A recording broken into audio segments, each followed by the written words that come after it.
Coming in with our questions for September. Running a little late this month, but I'm on it. And the first set is from Greg. Now, I did deal with these personally with Greg to some technical extent because they concerned a game that he was in right away. But there were some technical points and a general point, especially, that made it eligible to bring up here as well. Okay, we're talking about playing Sorcerer.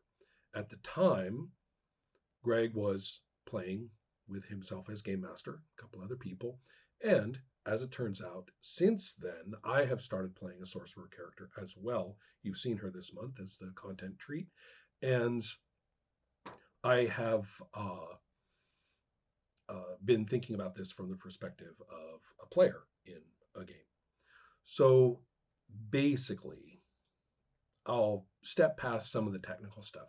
Greg asks about penalties from damage in particular, where you get lasting and temporary penalties. And so, right at the moment when you're rolling, you look at your total penalties. If you use the paperclip method on the side of the sheet, which is what their little numbers are for, then it works out really, really well. And so, after the temporary penalties apply to a given roll, you just pull that paperclip off. And so, look, the lasting penalties paperclip is still there. So you know exactly what your penalties are. And you just do that. Okay. So the total number of penalties that you got at any given moment, though, do affect your character's status in terms of action. So go check that out. That's not the same as the damage you've taken, and that only lasts, or that only applies insofar as the total penalties. So when the temporary penalties come off, you drop back into a better place on that chart by definition. So all that's very nice. That snap will roll when you find yourself unable to act due to what I just said. The question that he had was, well, I made my will roll, so I reduced some penalties, and he just got a little confused because the action that he wanted to do, defending against something or to attack or whatever, the character was kind of going, well, I think I want to do this. I want to do that. Okay, I'm going to do this.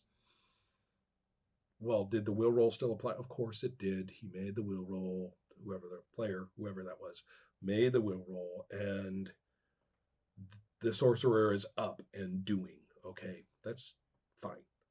So a few other questions, and these have to do with other issues about if you make a contact roll to contact the demon, and then you make a summoning roll to summon the demon, then you're going to make a binding roll to bind the demon. The question is, if you've been succeeding along the way, can you use the previous dice as victory dice, bonus dice for the victories on the previous rolls as bonuses on the successive roll?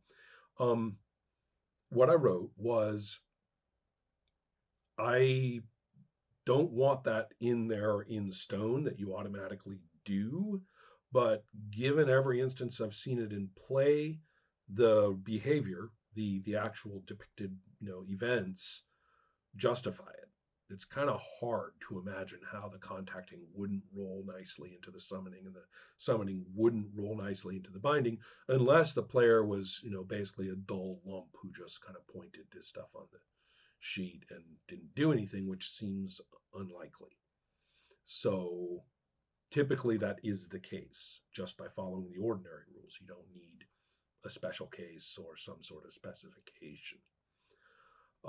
Furthermore, still going on and on and on about sorcerer.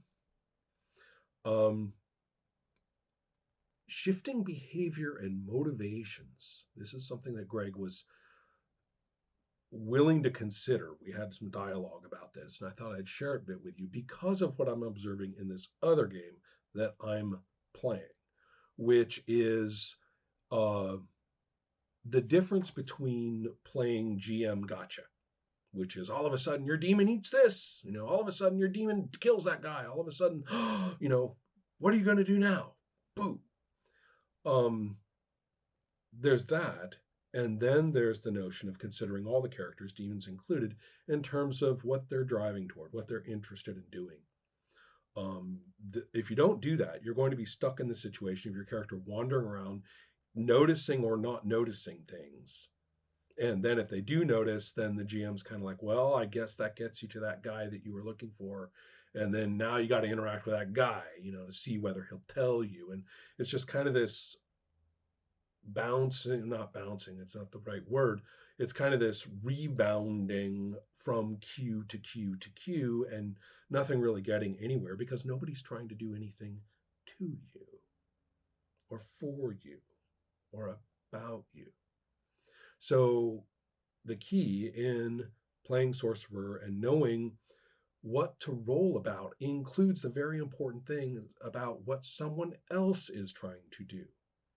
So if a character, a sorcerer, fails to notice a telltale, which is possible, it's only one die, but hey, one dice, single die can beat four sometimes, and you are, kind of, the GM is going, well, didn't spot the telltale, so what? You got to think about that demon. You got to say, now what is the demon going to do? If the demon's just like, I hope the sorcerer goes away, that's not much of a demon. That demon is interacting with the other people in that area in this particular case, and that is often the case. What's going to happen now that the demon knows that they've got, in technical terms, a victory for a bonus die on their side, however much they got, for whatever action they could take. They've suddenly been jumped into a new position of some advantage. You think a demon's not going to act on that? Go after the character in a way that that demon would do such a thing. Subtly, unsubtly, violently, non-violently, whatever. Have the characters shift their behaviors based on the results of these other rolls. Enormously important. You'll find yourself rolling a lot. You'll find yourself doing a lot. You'll find the characters being very active. You'll find the sorcerers having something to work with, and the players are not kind of wondering where the next clue is and how many fucking clues is it going to be before we get to a fight, and everybody's kind of wondering, why does this feel like certain other games? Okay, so those are some considerations that I hope are of general interest. Anything else on our questions list? Well, I think you will be amused at a couple of my next answers because the answers are pretty simple. Jesse asks, have you looked at any other academic work concerning RPGs, role-playing games? Is there anything interesting going on out there in university land? I don't know. I put a little bit of attention to that a number of years ago. Part of it was because a number of people who had been active at the Forge were all grown up now and were in their advanced degrees. And unlike my day of advanced degrees, you can say something like, I would like to discuss the economic social structure and the role of the hegemonic culture in regard to this activity called role playing, and I would like to examine social interactions within role playing, and I would like to look at the community based elements of role playing as a phenomenon. Well, fuck yeah, says the advisor. That sounds great, innovative even. Roll what, you said? Yeah, you couldn't do that back in the early 90s.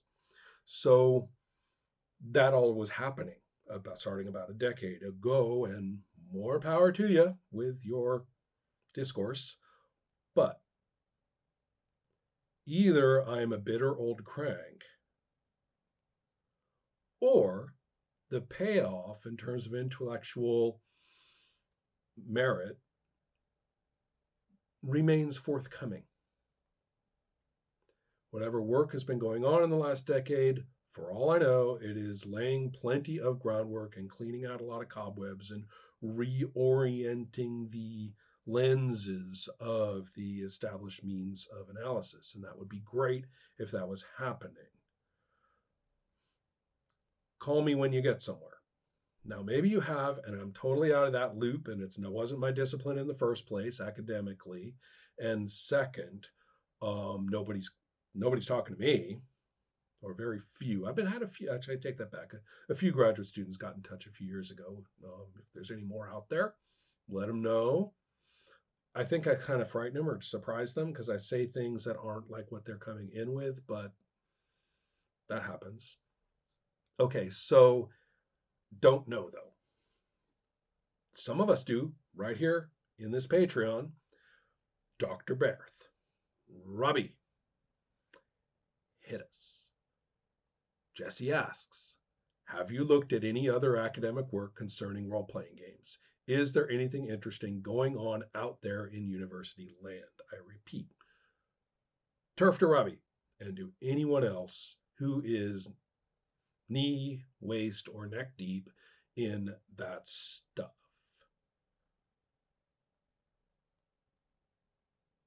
Kind of scared of this because I am potentially a bitter old crank who will inform the eggheads that they know nothing about it because Mr. Axle grease covered dude here will tell them all about it. Very welcome in academia for somebody to do that, of course. Well, we'll see. I shall try to be most positive about this. Dr. Berth, etc. Teach us.